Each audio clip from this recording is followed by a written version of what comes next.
মঙ্গলদেব রাশি পরিবর্তন করছে 26শে আগস্ট 2024 প্রবেশ করবে মিথুন রাশিতে এবং এখানে অক্টোবরের 20 তারিখ 2024 পর্যন্ত থাকবে। মঙ্গলদেবের এই রাশি পরিবর্তনে ধনু রাশির উপর কী প্রভাব পড়বে আজকে এই বিষয়ে বিশেষ আলোচনা করব। কোন কোন দিক থেকে বিশেষ লাভ আসবে, আবার কোন কোন দিকে বিশেষ সাবধানে থাকতে হবে, এই সমস্ত কিছু আজকের আলোচনাতে তুলে ধরব। মঙ্গল হচ্ছে আমাদের দেহের রক্তের কারক। মঙ্গল হচ্ছে তেজ, মঙ্গল হচ্ছে ক্রোধ, মঙ্গল হচ্ছে অহংকার, মঙ্গল হচ্ছে সাহস। এই মঙ্গল প্রবেশ করবে মিথুন রাশিতে। মঙ্গলকে বলা হয় গ্রহদের সেনাপতি, রাজা হচ্ছে সূর্য আর মঙ্গল হচ্ছে সেনাপতি। মঙ্গল যখন কেন্দ্রে নিজের ঘরে অবস্থান করে তখন রুচক নামক পঞ্চমহাপুরুষ রাজ্যক তৈরি করে। রুচক পঞ্চমহাপুরুষ রাজ্যক একটি শক্তিশালী রাজ্যক, এবং মঙ্গল যখন মকর রাশিতে অবস্থান করে তখন উচ্চ হয়। তার সাথে মাঙ্গলিক দোষটা লাগে না যখন উচ্চ ঘরে অবস্থান করে। জন্ম কুষ্টিতে মঙ্গল যদি ভালো থাকে তাহলে প্রশাসন লেভেলে উচ্চ পদস্থ লাভ করে, উচ্চ পদ। এছাড়া মঙ্গল যাদের ভালো তারা খেলাধুলাতেও খুব সমাজে প্রশংসিত হয়, তার সাথে ইঞ্জিনিয়ারিং লেভেলে প্রচণ্ড উন্নতি করে এবং তার সাথে ডাক্তার, বড় সার্জেন্ট ইত্যাদি হয়। কারণ এই সমস্ত কাজ করতে গেলে সাহসের প্রয়োজন, আর মঙ্গল এই সাহসটা দেয়।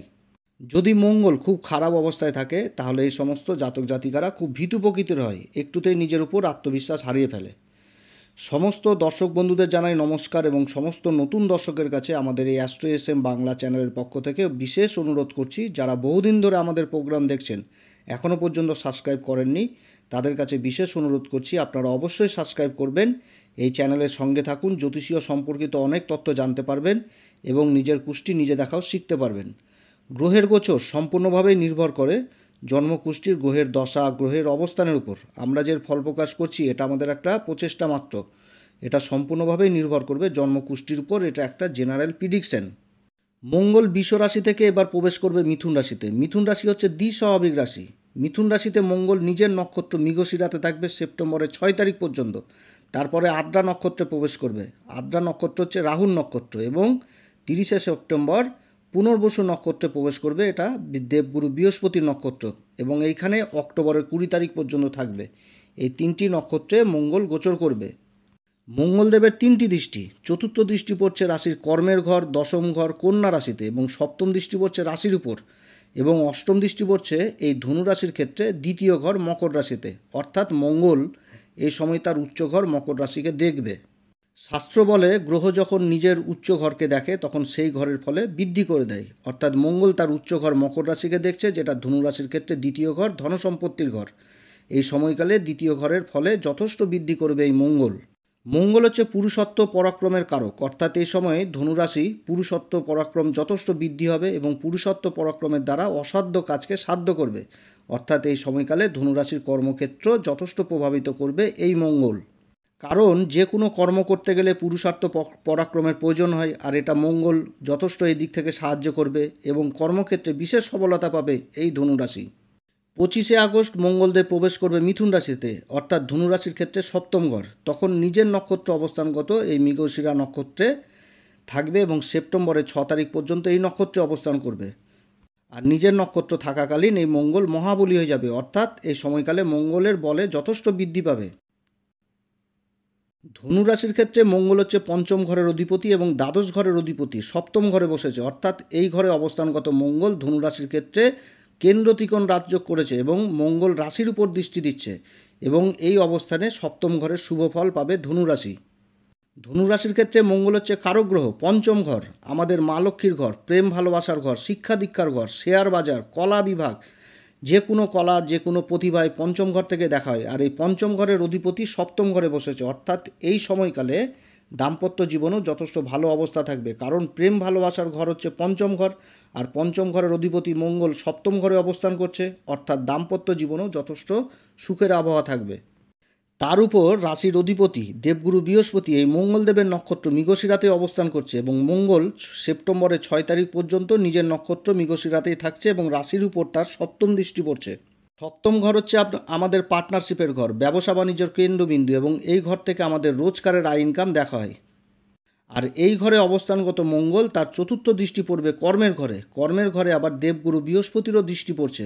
কর্মের ঘর কন্যা রাশি, আর এই কন্যা রাশিতে অবস্থান করছে কেতু, এবং 18 তারিখ পর্যন্ত অবস্থান করবে শুক্রদেব নিচ অবস্থায়। ধনুরাশির ক্ষেত্রে মঙ্গলদেব আবার দ্বাদশপতি, অর্থাৎ এই সময়কালে যারা ইন্টারন্যাশনাল ব্যবসার সাথে যুক্ত রয়েছেন তাদের জন্য যথেষ্ট ভালো। আবার রোজগারের এই ব্যবসা বাণিজ্যতে সবসময় তো কম্পিটিশন লেগেই থাকে, তাই এই সময়কালে কম্পিটিশনের দিক থেকে এই রাশি যথেষ্ট এগিয়ে থাকবে এবং কর্মক্ষেত্রে যে প্ল্যানিংগুলো করবে সেই প্ল্যানিংগুলো যথেষ্ট সাকসেস হবে এই সময়। এই সময়কালে যারা বিদেশে কর্মরত রয়েছেন কিংবা বিদেশে যাওয়ার চেষ্টা করছেন তাদের যাত্রা হবে। তার সাথে এই সময়কালে ব্যবসার ক্ষেত্রে বা নিজের কর্মক্ষেত্রে কোনো একটা পুঁজি ইনভেস্টেরও ব্যাপার থাকবে এবং মঙ্গলের অষ্টম দৃষ্টি পড়ছে মকর রাশি, যেটা ধনু রাশির ক্ষেত্রে দ্বিতীয় ঘর, আর এটা উচ্চ দৃষ্টি। এই সময়কালে রোজগারের আয় ইনকাম যথেষ্ট বৃদ্ধি পাবে এবং সেভিংস জিনিসটা করতে পারবে। তাছাড়া ব্যবসা বাণিজ্য ক্ষেত্রে বা নিজের কর্মক্ষেত্রে ঋণ পরিশোধ করারও একটা প্রবল সম্ভাবনা থাকছে। দ্বিতীয় ঘর হচ্ছে বাণীর ঘর, আবার খাওয়া দাওয়ার বিচারও এই ঘর থেকেই করা হয়। এই সময়কালে কর্মক্ষেত্রে নিজের মুখের বাণীকে কাজে লাগিয়ে অনেক অসাধ্য কাজ সম্ভব হবে। এই সময়কালে যারা হোটেলের ব্যবসা করছেন, যারা খাবারের ব্যবসার সাথে যুক্ত রয়েছেন কিংবা কোনো খাবারের প্রোডাক্টের কাজে যুক্ত রয়েছেন তাদের জন্য যথেষ্ট ভালো সময়। আবার যারা অ্যাডভাইজার হিসাবে কাজ করছেন, যারা ওকালতির কাজ করছেন, যারা মোটিভেশন স্পিকার, যারা ধর্মের কথা প্রচার করছেন তাদের জন্যও যথেষ্ট ভালো সময়। এই সময়কালে ধনুরাশির ক্ষেত্রে বাড়িতে মাঙ্গলিক কার্য অনুষ্ঠিত হবে এবং তার সাথে যারা অবিবাহিত তাদের বিবাহের যোগ প্রবল রয়েছে এই সময়। আবার এই সময়কালে কর্মক্ষেত্রে যারা সরকারি কিংবা বেসরকারি কাজে যুক্ত রয়েছেন তাদের প্রমোশনের সাথে ট্রান্সফারেরও যোগ রয়েছে। মোট কথা কর্মের জায়গাটা যথেষ্ট ভালো থাকছে এই সময় ধনুরাশির। তবে এই সময়কালে বিশেষ করে আবার নিজের খেয়াল রাখতে হবে যে মঙ্গলদেব নিজের নক্ষত্র মৃগশিরাতে গোচর করছে, আবার রাশির অধিপতি দেবগুরু বৃহস্পতি এই নক্ষত্রে অবস্থান করছে। অর্থাৎ টাকা পয়সার ব্যাপারে সাবধান, কাউকে অগাধ বিশ্বাস করতে যাবেন না, না তো বিশ্বাস ভঙ্গ হওয়ার প্রবল সম্ভাবনা থাকছে। অথরাইজ ছাড়া কাউকে কোনো রকম কোনো জিনিস দিতে যাবেন না। এরপর মঙ্গল সেপ্টেম্বরের 7 তারিখে প্রবেশ করবে আদ্রা নক্ষত্রে। আদ্রা নক্ষত্রের অধিপতি হচ্ছে রাহু। বর্তমানে রাহু ধনুরাশির ক্ষেত্রে চতুর্থ ঘর মীন রাশিতে অবস্থান করছে এবং শনিদেবের নক্ষত্র উত্তরা ভাদ্রপদে। এই নক্ষত্রে গোচর করার সময় যথেষ্ট সাবধানে থাকতে হবে ধনুরাশিকে। এই রাশির উপর একটা নেগেটিভ প্রভাব পড়বে, তবে বেশি পড়বে হচ্ছে মুখের বাণীর উপর, অর্থাৎ মুখের বাণীর দিকে যথেষ্ট খেয়াল রাখতে হবে এই সময়।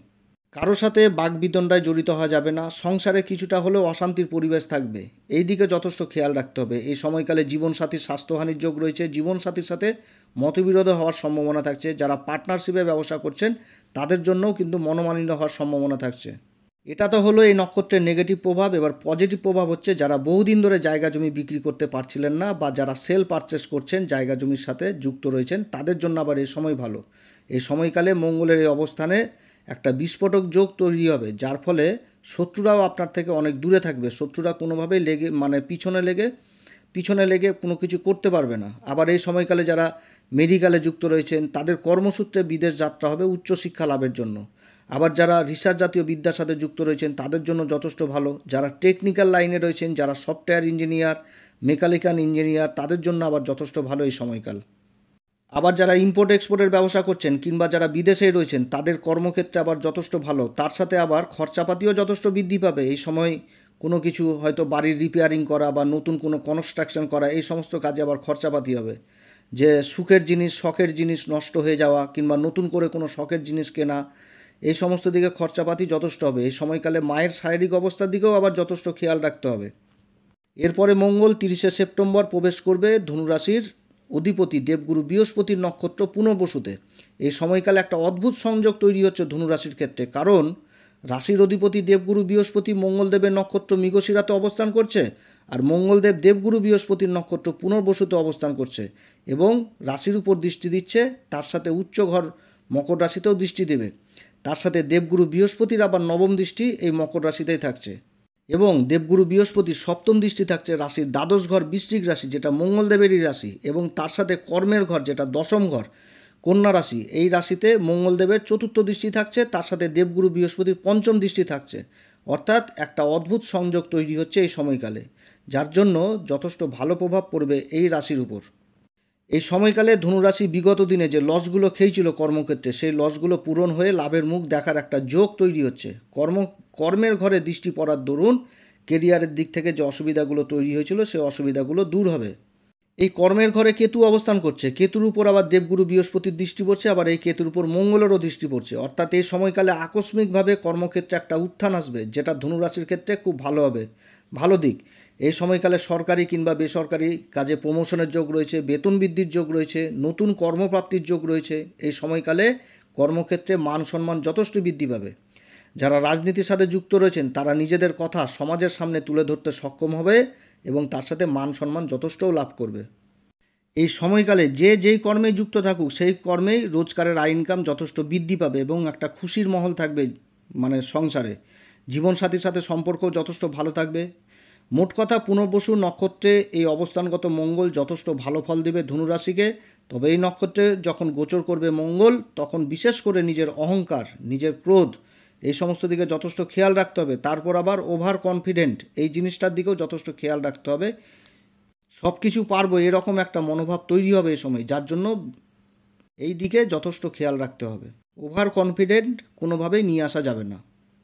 মঙ্গলদেবের এই গোচর শুধু আদ্রা নক্ষত্রে যে সময়টুকু, এই সময়টুকুই যথেষ্ট সাবধানে থাকতে হবে। তা বাদে যথেষ্ট ভালো গোচর মঙ্গলদেবের এই গোচর ধনুরাশির জন্য। ধনুরাশির এই ক্ষেত্রে এই সময় কোন উপাচার করবে, এই সময় ধনুরাশিকে বলবো যারা গুরুর দীক্ষা নেননি তারা অবশ্যই গুরুর দীক্ষা নেবেন। মন্দিরের পূজারীদের 5 হয়ে আশীর্বাদ নেবেন, তাদের 5 রকম ফল দক্ষিণা দিবেন, ফল দিবেন, দক্ষিণা দিবেন। হলুদের গিট সঙ্গে রাখবেন, কেশরের টিকা দিবেন প্রত্যেক দিন, তাহলে গুরুর বলে যথেষ্ট বৃদ্ধি পাবে। এবং তাছাড়া প্রত্যেক দিন হনুমান চল্লিশা পাঠ করবেন, তাহলে মঙ্গলের দুষ্প্রভাবগুলো আর রাহুর দুষ্প্রভাবগুলো যথেষ্ট কেটে যাবে। তবে বিশেষ করে মনে রাখবেন এটা একটা জেনারেল প্রিডিকশন, এটা গোচরের ফলাফল বললাম। এখন কার কুষ্টিতে কী রকম গ্রহের অবস্থান রয়েছে সেটা তো কুষ্টি না দেখে বলা সম্ভব না। তবে গোচরের যা অবস্থান তাতে যথেষ্ট ভালো ফল পেতে যাচ্ছে এই ধনুরাশি। অতএব প্রিয় দর্শক বন্ধুরা, আজকে এতটুকুই। অনেক কথাই আলোচনা করলাম ধনুরাশি সম্পর্কে। যদি আমার এই পরামর্শ সত্যিই কার্যকরী মনে হয় তাহলে আমাদের এই অ্যাস্ট্রো এস এম বাংলা চ্যানেলটিকে অবশ্যই সাবস্ক্রাইব করবেন। এই চ্যানেলের সঙ্গে থাকুন, নতুন নতুন জ্যোতিষীয় বহু তথ্য জানতে পারবেন। আপনারা সবাই ভালো থাকেন, ঈশ্বর আপনাদের সবার মঙ্গল করুক। নমস্কার, ধন্যবাদ।